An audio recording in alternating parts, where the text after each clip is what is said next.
This is the Ferrari LaFerrari, and it's a little bit like a Toyota Prius. Yeah, you see it's petrol powered, but that's supplemented by an electric motor. Only, unlike the Prius, the electric motor isn't there for economy, it's for performance. In fact, the electric motor on this car is more powerful than the Prius itself. Now I'm going to review the LaFerrari, but before I do, make sure you subscribe to this channel and hit the bell icon to turn your notifications on so you're alerted when we make a new upload. Right, let's kick off this review by talking about the design. From this angle, it kind of looks a little bit like some form of angry insect. I think the door mirrors make it look like it's got antennae. Obviously, it'd be a stingy insect.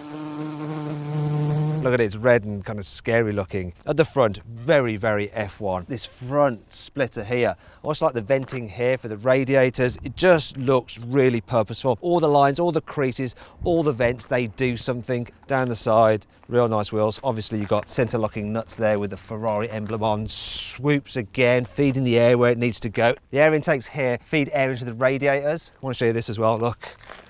Classic hypercar butterfly doors. Makes getting in quite easy. Let's move to the rear. These vents here send air round and into the engine, and then you've got your clear engine cover there where you can see that beautiful V12. Round the back, the circular lights, of course, and you can see the workings in there as well through that grate. We've got carbon fibre, a diffuser here. This moves, it's active. So this car can produce 90 kilograms of downforce when you're going at 124 miles an hour, and that helps reduce drag but keeps it planted on the road. But in corners, it can increase that downforce to 360 kilograms to really help it grip. Some of the features worth mentioning are this. Look, you've got a fog light which looks like the brake light on a Formula 1 car, and it even houses the rear view camera. Also, this rear spoiler actually pops out and acts as an air brake as well. As for the exhaust, I want to show you this because there are real exhausts in there, so they would pass the carwow stick of truth, but they have this surround which kind of makes them look bigger. It's a little bit like putting a sock down your pants to make your own pipe look bigger. Anyway, which Ultimate Ferrari do you prefer the look of? The 288 GTO, the F40, the F50, the Enzo, or this LaFerrari? Click on the pop-out banner up there to cast your vote. Here in the inside, the LaFerrari feels very, very sporty, but not completely pared back like a racing car in the same way that the Enzo does. There's loads of carbon fibre here, on the steering wheel as well. Lovely Alcantara, which just kind of lifts it. It's quite a comfy thing to sit in. Feels more modern, and by gosh, you do actually get a stereo. Also, you get air conditioning. Look, there's your vent controls there. The air vents themselves look pretty cool. They're like jet afterburners. And then this little dial here controls your infotainment screen, which is over on the right. And you can actually configure the displays, but obviously the display is dominated by this huge rev counter there. Red line is at 9,000 RPM. Then we come to the steering wheel. So it's square and you've got shift up lights. The horn is also embedded in the actual steering wheel rim. Listen. Ooh, I just shot myself. You can control the lights here, the indicators, the windscreen wipers on the steering wheel. There's a start button. There's a suspension button as well, which doesn't make the suspension harder for sporty driving. It actually makes it softer for going over bumpy roads. Then there's this switch here, which is the Manatino switch, which puts the car into different modes, be it wet, sport, race, traction control off, which stops the wheel spinning, then ESC off, which is the thing that stops the car actually sliding round. So turn that off if you want to do some skids. Now down here on the centre console, you've actually got your selector for the gearbox there, so you've got reverse, auto and launch, and it's on this weird spike that you could probably impale yourself on. Then your window control switches are here. There's also the button to lift the car up to go over some bumps or curbs. You've got some storage area down here. There's a 12-volt socket up here and a USB input, which has the USB going one way and then another way. Don't know why that is. Maybe if you flip the car, you can still understand that it's the USB input.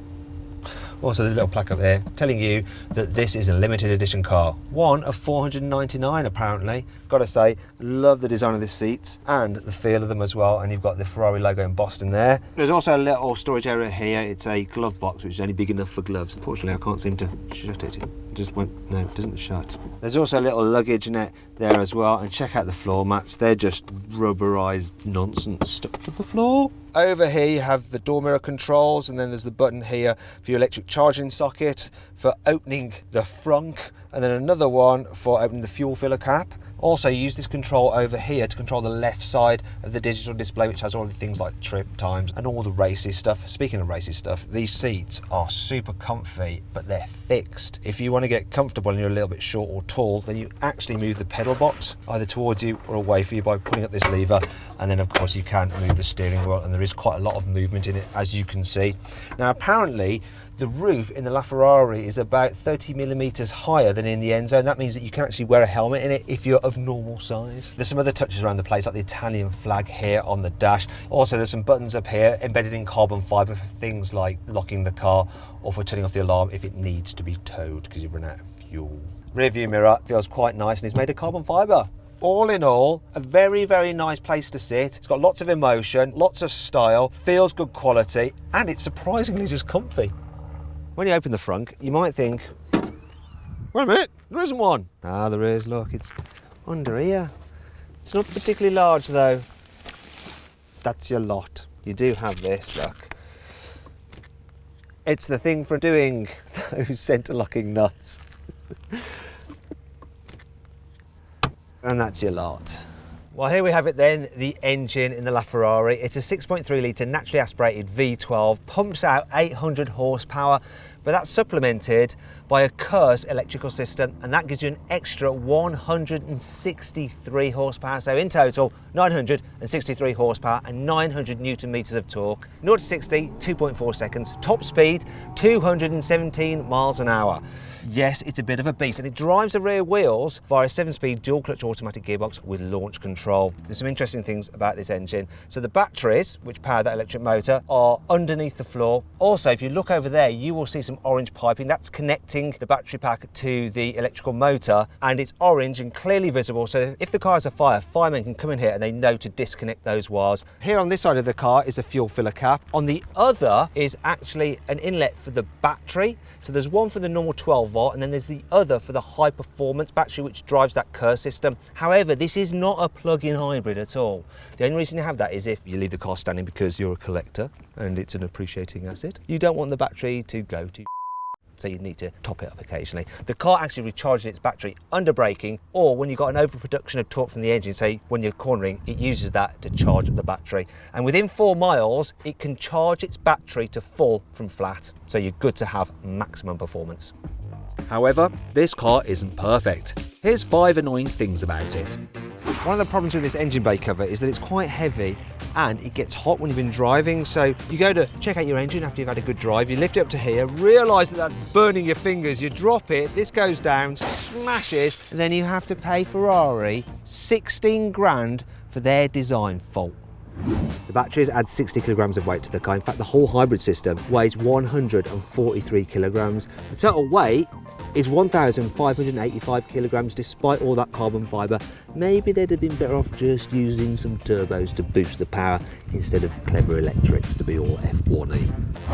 Unlike the McLaren P1 and the Porsche 918, this thing can't be driven on electric power alone, so you can't creep back to your house when you've been out seeing your mistress.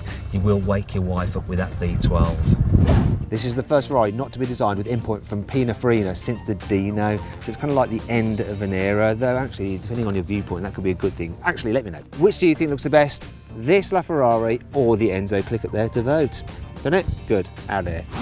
You can only buy these tyres through a Ferrari dealer, which means mucho money. Yeah, you can't just go to your local Quick Fit or anything like that. Also, if you have a screw in the middle of it, you can't just have it repaired. They are ZR rated tyres. You will have to replace one. And then you'd have to replace the other one, so you have the same amount of wear on each side of the tyres. So it all gets a little bit annoying, inconvenient, and expensive. Thankfully, this car has plenty of cool features to help make up for all this. Here's 5. The carbon fibre chassis was designed by Ferrari's Formula 1 technical director, Mr. Rory Byrne. As you're driving along, air is forced into the engine intakes, and at high speed, that increases the horsepower of the engine by 5. As hot air from the engine bay escapes through these air vents, it actually creates a little bit of downforce for added grip. The chassis is 27% stiffer than that of the Enzo. Oh, also, if you have the convertible Aperta version, the drag coefficient is the same because they've been really clever with the aero. Well done, Ferrari. This is the first Ferrari to use a hybrid system. Also, it was built to sort of celebrate 70 years of Ferrari. So 40 years was the F40, 50 years was the F50, 60 years was the Enzo, and like I said, 70 is this. First time in a LaFerrari, I'm just gonna cane it. Let's do this. Deep breath. Go. Oh. Oh. Oh. That's a lot of speed. That's a lot of bloody speed. Whoa, whoa, whoa, whoa. Oh my God. Oh, the way it picks up because of that curve system giving you that boost. Now I'm on a runway, so I can't really explore the handling any more than doing this. Oh, that was a bit understeery there. Let's go again. Third gear. Oh, yes. Oh my God, super quick. Oh, wow. Wow. Well, that is that box definitely ticked. Right. What can I tell you? Let me get my brain back into gear. So what I'm going to do is third gear, hold it around 50 miles an hour. This is what happens when I just floor it from here. Whoa! Oh! Thank God for those shift lights. That's enough of that. Oh, it feels so quick. Brakes are good. Thank God for those carbon ceramics. They're so good. Okay, now what I'm going to do is a full emergency stop from 100 miles an hour. See what these brakes are like. Here we go. Oh, it stays nice and straight. Oh my God. Oh, I think I just gave myself concussion. My goodness. If I had the means, I would very much like one of these, please. Oh, bugger it. Just one more go, why not? Launch it.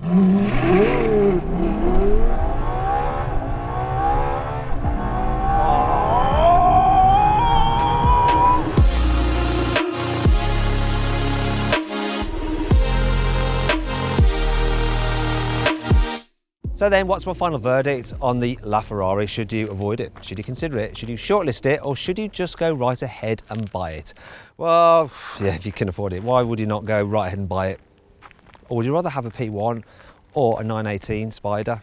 Which one? Click up there on the pop-out banner to cast your vote. I'll leave it up to you guys. I enjoyed it.